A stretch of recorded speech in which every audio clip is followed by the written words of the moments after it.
Welcome to Inland Empire Alive, bringing you issues, events, and perspectives from throughout San Bernardino and Riverside counties. I'm David Brady, and on today's show, I'll welcome Charles Hohola with Inland Empire Prospectors and Miners to talk about his passion for the skill of gold panning. That's today on Inland Empire Alive.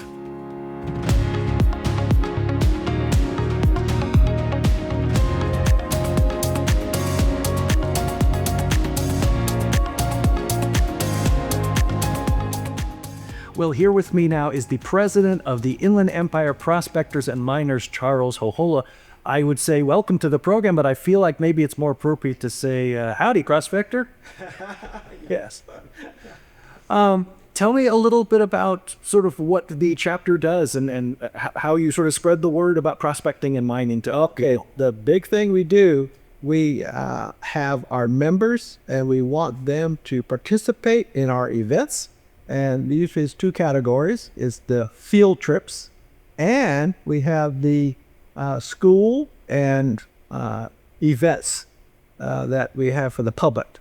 So we try and encourage people to come out, and we'll take them out on events like prospecting, like rock hounding, treasure hunting, all kinds of activities. Well, you maybe answered a question I was going to ask. When people hear prospecting, they typically think of gold panning. Is there more to it than that? Oh, there's a lot more to it. Okay, one of the areas people are kind of interested in is treasure. We talk about treasures in the area. And then, of course, there is fossils. I've located some fossils in the area, rhino fossils. And then if you go to certain areas like in Bakersfield, there's an area there that you can pay to dig, and there's a lot of whale bone, shark bone, all kinds of stuff. And the other one is metal detecting. Oh yeah. So we go out in the field and you may find an old nail, square nail, or you might find an old coin. So, a lot of people, or you just want to go out there in the field and take pictures. And walk and So what interested you in this initially? Was it as a child? No, I was retired, and I was just spending my time eating at buffets, going to casinos, and watching TV. There was a gold show in San Bernardino, and I said, let's go to the gold show, check that out. And they said, hey, we got a chapter in Highland where you live. Why don't you guys join? So I did. So that's how I got into it. Can you give us an idea of what was the life of a prospector like during the heyday? We're talking the 1850s. I mean, was it a harsh life? Was it a short life? Was there, people fighting each other over claims with their lawlessness? All right, we're at a site of an individual in the 30s when you had homesteading. Okay. So this guy, he built a cabin, right? All him to go. And then, of course, he needed water. So he built a cistern to collect water. And it so happens that the dirt that he dug up, one of our members panned it, and he found gold. So some of the individuals may not be prospectors, but they were homesteading. They wanted a life, a place to live. And so it was, depends on what your needs were. If you needed a place to live or you're a prospector. And then nowadays, is it the same type of technology? Has the technology gotten better, or is it still you're squatting over a stream with a pan and it doesn't really get any more sophisticated than that? Oh, it does. Okay. When I signed up and went to my first alley, my trainer, she asked me, how do you want to prospect? You want to do it the hard way or the easy way? I said, well, what's the hard way? Well, you dig a hole and maybe you find gold. And I said, okay, what's the easy way? You find the gold, then you dig a hole. Okay. So she showed me how to douse using rods. And you think gold, and when the rods cross, you found gold. It's easy. Right. Okay. Now, it's been a very long time since the California gold rush, and this may sound like a very silly question. Is there still gold in Vemdar Hills? Is there gold left to discover in significant quantities in California? That pan that he panned out had about 10 nuggets in this one pan. And we think that vein is about, maybe 6 feet down. And these veins are covered. Yeah, they're down below. Whose land can you safely prospect on? I mean, it seems like everybody's land is spoken for. So No, there's a lot of BLM land that's available. Now you also got private land, and you've got land that's already claimed. Now, our organization is part of the Gold Prospectors Association of America. They consolidated a bunch of claims together.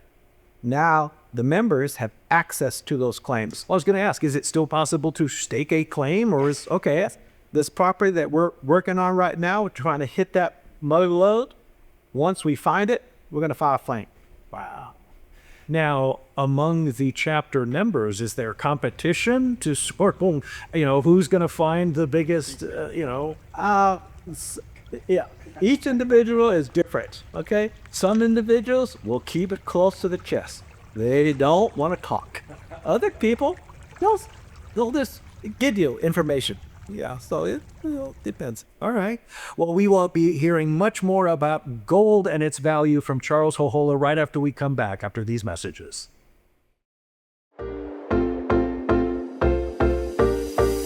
The City of San Bernardino has implemented a new low-cost sidewalk vending program in hopes of expanding opportunity for community members to start sidewalk vending safely and lawfully.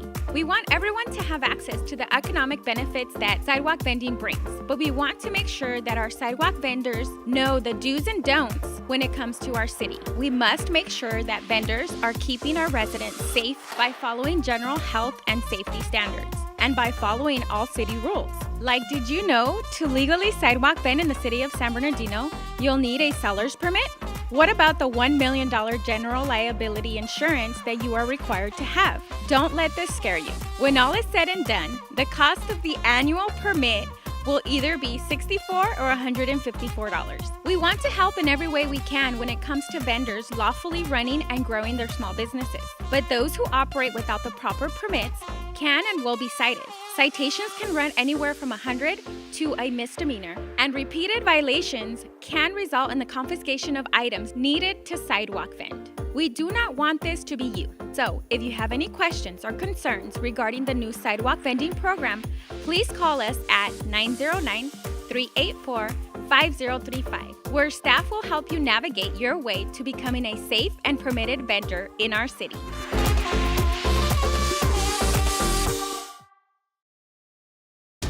At the U.S. Center for Safe Sport, we see champions everywhere we look.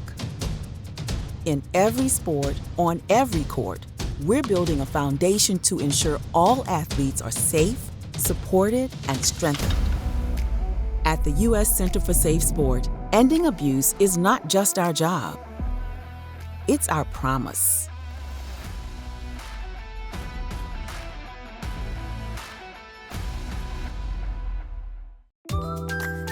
If you'd like to be a guest on Inland Empire Alive, email us at guest@iealive.com. Well, I'm learning all about gold and prospecting from Charles Hohola, the president of Inland Empire Prospectors and Miners. I wanted to ask you, there has been a lot of news lately about the price of gold, about copper theft. Do the fluctuating prices of these metals affect the hobbyists who go out looking for gold? Do you suddenly find people in the hobby who weren't there before? Right. People are interested now. On our Facebook page, we'll post an event. We're going outing, and somebody says, "Can I participate?" Somebody who's never done it before, just because of the excitement of the gold. Yeah. Well, I mean, that is kind of the thrill of, it's, you never know. It strikes me that it's a lot like fishing in that it rewards patience and skill, and it also allows you that sort of peaceful time in nature, and it's very solitary if you choose to be. Yes. And the possibility of, great reward at the end. How long has the chapter been around, and what's the typical membership like? Okay, the chapter, we were founded around 2005, and there's a couple ways to be a member. One is to be a full member is to be a member of the GPAA, and that is about $120 initiation fee per year, and so that where you have full everything, you have full access to all the claims. Now, if you're just gonna come with us, you are a guest, so you can do certain things, and like pan, you can pan, but you can't run equipment. Okay. Well, before I let you go, I want to make sure we talk about another organization that is literally close to your heart, Norton Air Force Base Museum. Can you talk about your role there? Okay, what I did there, I'm a docent there, so I give the tours, and I initiated our exhibit, the UFO exhibit. So The Air Force has a long history with UFOs. Predators look and Norton Air Force Base has a long history. We have a lot of things happening there. And I want to tell you something that happened. Is it classified? One of the pictures was classified, but now it's public. That is the UFO that was shot down at Dead Horse, Alaska. That was classified, and now it's out there. But I think because the ETs know of my position, promoting UFO, information, they contacted me with a message. So right now, I'm trying to get somebody to decipher this message. And so far, I've got a person that does cyber security, the student. He says, I have access to an AI program that maybe could break that. It is a series of symbols. What kind of questions do you get when you go out and talk to people, either at the museum or at the prospecting events? What are things that people typically want to know? If you're talking about, might not talk about the museum, a lot of the people, what we talk about is memories. Because this The Nortonites. yes, and that is all. Just love to talk about the old times, about what happened and their experiences. They want to tell us, "Hey, I know this, I did that," or that's what we talk about usually, about the memories of the past. Well, that makes sense. I mean, it employed, how many thousands of people over the decades? Do kids ask a lot of questions about prospecting and gold panning, or do they want to know, like, how do you go to the bathroom, or No, the kids are usually interested in rocks. Oh, okay. So that's what they typically do. They see rocks and they question the rock. Oh, what is this rock? What is this rock? What has been your biggest find to date? My biggest find, I remember my first picker. What is that? A picker is where you don't need a tweezer. Oh, wow. You can pick it up with your fingers. And I remember my first one over there at Big Bear, at the Gold Mountain Claim. And I remember that. It was right near the car. If we park your car, I just went out there about 10 feet, 12 feet. I found it. So I remember that one. Did you say Eureka? That's another thing that they tell. Don't be yelling out, Eureka. That's right. Because they're going to come over there. Like, we don't show your money at the ATM. Well, Charles, it has been a pleasure. All the best to you. And we'll come back anytime to talk UFOs or gold panning. Yeah, thank you.